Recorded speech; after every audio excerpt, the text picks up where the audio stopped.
এবারে পটলের এইখান থেকে আমি চিড়ে নেব। এবারে এর মধ্যে একটা ডিম দিয়ে দেব। নমস্কার বন্ধুরা, আপনারা কেমন আছেন? আশা করছি সবাই খুব ভালো আছেন, আমিও ভালো আছি। পটলের অনেক রকম রেসিপি তো আপনারা খেয়েছেন। আজকে আমি পটলের একেবারে নতুন রেসিপি শেয়ার করব, হয়তো অনেকেরই অজানা। পুরো ভিডিওটি দেখতে থাকুন, আশা করছি খুব ভালো লাগবে। আজকের রেসিপির জন্য এখানে দেখুন 5 পিস পটল নিয়েছি। পটলটা নির্দিষ্ট কোনো মাপ ছাড়াই কিন্তু আপনারা বানিয়ে নিতে পারবেন। আর পটলগুলো আগে থেকে কিন্তু আমি বেশ করে ভালো করে ধুয়ে নিয়েছি ওগড়ে ওগড়ে। এখন যেহেতু নতুন পটল, এর গায়ের চামড়াটা কিন্তু অনেক বেশি নরম থাকে। আমি এইরকম ছুরি দিয়ে ঘষে ঘষে এর পাতলা আস্তরণটা তুলে দেব। পটলের খোসা কিন্তু অনেক পুষ্টিগুণে ভরপুর, সেই জন্য খোসাটা ফেলবো না। আপনারা চাইলে কিন্তু খোসাটা ফেলেও দিতে পারেন। আমি এইভাবে ঘষে ঘষে দেখুন একটা পাতলা আস্তরণ আছে, এটা কিন্তু বাদ দিয়ে দেব। তো বন্ধুরা দেখুন, একটা পটল আমি এইভাবে ঘষে নিয়েছি, তাতে কতটা কিন্তু আস্তরণ বেরিয়ে এসছে। এইভাবে সব কটা পটল আমি রেডি করে নেব। পটলের গায়ে যে পাতলা আস্তরণ আছে ওটা কিন্তু আমি তুলে নিয়েছি। এবারে এর যে পিছনের অংশ আর সামনের অংশটাও কিছুটা করে বাদ দিয়ে এইভাবে কেটে নেব। কেটে আরও একবার ধুয়ে নেব। পটলগুলো ভালো করে ধুয়ে নিয়েছি বন্ধুরা। এবারে পটলের এইরকম গায়ের অংশ থেকে চিড়ে নেব, একটু ডিপ করে আমি চিড়ে নেব। আর বন্ধুরা, রেসিপিটা যদি ভালো লাগে প্লিজ বন্ধুরা একটা লাইক দিয়ে ভিডিওটি শেয়ার করে দেবেন। আর চ্যানেলে নতুন হয়ে থাকলে চ্যানেলটিকে সাবস্ক্রাইব করে আমার পাশে থাকবেন। এবারে এর মধ্যে যে দানাগুলো আছে ওটা আমি বের করে নেব।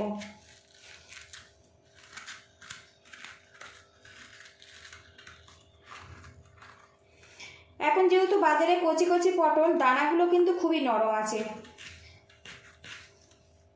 দেখুন, পটলের ভিতরে যে দানা আছে ওটা পুরোপুরি আমি বের করে নিয়েছি, নিয়ে ফাঁকা করে দিয়েছি।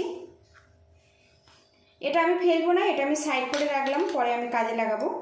আবারও একটা পটল আমি এইভাবে কেটে নেব। আর এখানে দেখুন, চামচের পিছন দিয়ে দানাটা বের করতে কিন্তু বেশি সুবিধে হয়। এবারে এই দানাটা বের করে নেব। সবগুলো দানা এইভাবে বের করে আমি রেডি করে নেব।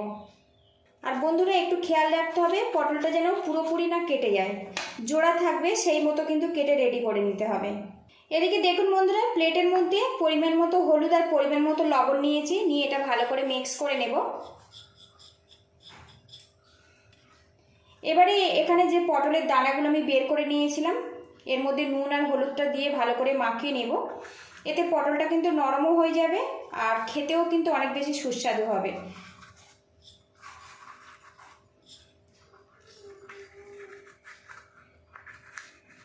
তো দেখুন, একটা কিন্তু রেডি করে নিয়েছি, বাকিগুলো আমি একইভাবে রেডি করে নেব। এদিকে একটা কড়া গরম করে নিয়েছি, এর মধ্যে 1 চামচ পরিমাণে আমি সরিষার তেল দিয়ে দেব। তেলের মধ্যে কয়েক দানা গোটা জিরে দিয়ে দিলাম। জিরেটা ফোড়ন হয়ে গেছে, খুব সুন্দর একটা গন্ধ বেরিয়ে আসছে। এবারে এখানে দিয়ে দেব পেঁয়াজ কুচি। পেঁয়াজের পরিমাণটা একটু বেশি রেখেছি আর একদম ছোট ছোট করে কুচিয়ে নিয়েছি। এবারে এর মধ্যে দিয়ে দেব রসুন কুচি, দিয়ে দেব কাঁচা লঙ্কা কুচি। ঝালটা স্বাদ মতো দেবেন। একসঙ্গে নাড়াচাড়া করে ভাজা ভাজা করে নেব। পেঁয়াজটা কিছুক্ষণ নাড়াচাড়া করে নিয়েছি। আর এখানে যে দেখুন, পটলের দানাগুলো বের করে নিয়েছি, হাত দিয়ে ম্যাশ করে নেব। যদি দানাগুলো শক্ত হয় তো কোনো কিছু দিয়ে একটু পেস্ট করে নেবেন। এখানে দানাগুলো যেহেতু অনেক কচি আছে, সেই জন্য আমি হাত দিয়ে ম্যাশ করে নিচ্ছি। এবার এই পেঁয়াজের মধ্যে আমি দানাগুলো দিয়ে দেব। আর বন্ধুরা, যাদের পটলের দানা খেলে অসুবিধা হয় তারা কিন্তু পটলের দানাটা বাদ দিয়ে দেবেন। পেঁয়াজের সাথে কিছুক্ষণ নাড়াচাড়া করে ভাজা ভাজা করে নেব। বেশ কিছুক্ষণ এগুলো ভাজা ভাজা করে নিয়েছি। আর পটলের দানা কিন্তু এখন বেশ সিদ্ধ হয়ে গেছে, সাথে পেঁয়াজ রসুনটাও কিন্তু নরম হয়ে গেছে। এর মধ্যে যে কাঁচা গন্ধ সেটা কিন্তু এখন আর নেই। এবারে এর মধ্যে কিছুটা গুঁড়ো মশলা অ্যাড করব। এখানে আমার প্রয়োজন মতো গুঁড়ো মশলাগুলো নিয়েছি। এখানে হলুদের গুঁড়ো, লঙ্কার গুঁড়ো, ধনের গুঁড়ো, জিরের গুঁড়ো, সামান্য গরম মশলা পাউডার রেখেছি আর সামান্য পরিমাণে লবণ রেখেছি। লবণটা আপনারা কিন্তু স্বাদ মতো দেবেন। এখানে মশলার প্রয়োজন মতো লবণটা কিন্তু ব্যবহার করতে হবে বন্ধুরা।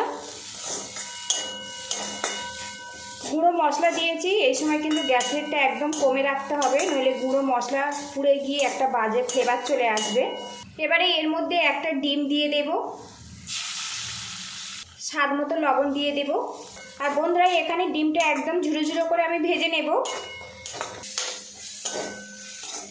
ডিমের সাথে দেখুন মশলাটা কিন্তু বেশ করে ভেজে নিয়েছি আর একটু ঝরঝরে করে ভেজে নেব। এদিকে দেখুন বন্ধুরা মিশ্রণটা আমার রেডি হয়ে গেছে। গ্যাস লিডটা বন্ধ করে দেব, দিয়ে এটা নামিয়ে নেব। এদিকে দেখুন বন্ধুরা পটলটা নুন হলুদ দিয়ে মাখিয়ে রাখার জন্য পটলটা কিন্তু বেশ নরম হয়ে গেছে। আর এখানে দেখুন পটলগুলো খুবই টাটকা আর কচি, সামান্য চাপ দেওয়াতে ভেঙে দুটুকরো হয়ে গেছে। দেখুন আপনারা কিন্তু একটু সাবধানে কাটবেন যাতে না ভেঙে যায়। আমার কিন্তু ভেঙে গেছে, আপনাদেরকে একটু দেখিয়ে দিলাম। এবার এখান থেকে দেখুন একটা পটল নিয়ে নেব। এবারে এর মধ্যে ডিমের মিশ্রণটা আমি দিয়ে দেব আর একটু ঠেসে ঠেসে পুরটা কিন্তু আমি ভরে নেব। পুরটা এখনই খুবই গরম আছে, তাতে কিন্তু কোনো রকম সমস্যা হবে না। একটু এইভাবে চেপে চেপে দেব, তাহলে খেতে কিন্তু খুব ভালো লাগবে। বন্ধুরা পটলের অনেক রকম রেসিপি তো আপনারা খেয়েছেন, একদম নতুন এই রেসিপিটা বাড়িতে বানানোর অনুরোধ রইল। এই রেসিপিটা কিন্তু ডাল ভাতের সাথেও খুবই ভালো লাগে, আবার রুটি পরোটা দিয়েও খেতে পারেন। তো দেখুন একটা পুর দিয়ে পুরোপুরি ভরে নিয়েছি। এবার এটা আমি সাইড করে দিলাম। আরও একটা পটল নিয়েছি, এর মধ্যে ডিমের পুরটা আমি দিয়ে দেব। এইভাবে সবগুলো আমি ভরে রেডি করে নেব। কড়াটা পরিষ্কার করে নিয়েছি, এর মধ্যে 2 চামচ পরিমাণে সরিষার তেল দিয়ে দেব। তেলটা বেশ ভালো করে গরম করে নেব। তেলটা কিন্তু বেশ গরম হয়ে গেছে। এবার এর মধ্যে পটলগুলো দিয়ে দেব। এই যে কাটা অংশটা আমি ওপরে রাখবো, একটা পাত্র দিয়ে ঢেকে রাখবো, এতে পটলটা খুব ঝটপট নরম হয়ে যাবে। ঢাকনাটা খুলে নেব, একটু উল্টে পাল্টে নাড়াচাড়া করে দেব।